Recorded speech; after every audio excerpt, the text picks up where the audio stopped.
Raha tsy endrika eo anatrehany vondrona raisam-pirenena noho ny fihetsiky ny mpanao politika i Madagasikara araka nambarany Andriamatora Danoira Julien manampahaizana momba ny fifandraisana iraisam-pirenena no sady efa ministry ny asa-panjakana teo aloha ihany koa nitondra ny heviny momba ny fihetsiketsehana nanoerana ny vondrona raisam-pirenena teo amin'ny kianjan'ny Tsaramasay Omalmo ny tenany fanadihadiana entiny Volaravavy eo amin'ny sariny Tsiry Rakoto Arsan.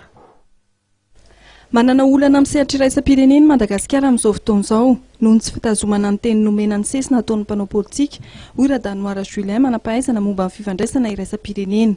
Araka ny hevitra Andriamatora Danoira Julien, ny tsy fisintonana amin'ny fandraisana anjara ny kandidat telo Didier Ratsiraka, Laura Valomanana ary Andry Rajoelina dia mety hitarika amin'ny fanasaziana amin'ny sehatra samihafa. Dia io zany izy hoe hosontominy reto le candidature anankitelo. Raha ohatra zao tsy sanatria an'izany tsika ka tsy misintona ka mizirirana hevitsika dia maka sanction tsy maintsy aka fepetra ny firenena mikambana zany hoe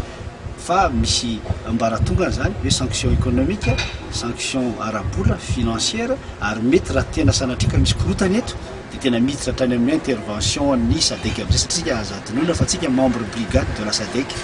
dia ny rôle sy mission ny nefa dia hoe mampandry tany ao anaty firenena anankiray mpikambana mikorotana. Momba ny iraka izay ataon'ny filohantsehiny tany ivelany dia manana ambarany Andriamatora Danoira Julien.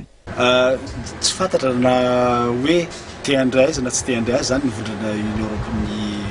Européenne zany. Fa fahafantarako azy hoe raha nakany États-Unis izy,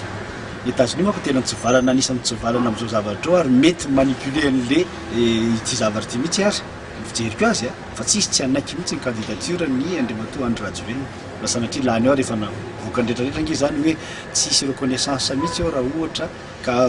lany eo zany ndray amreo.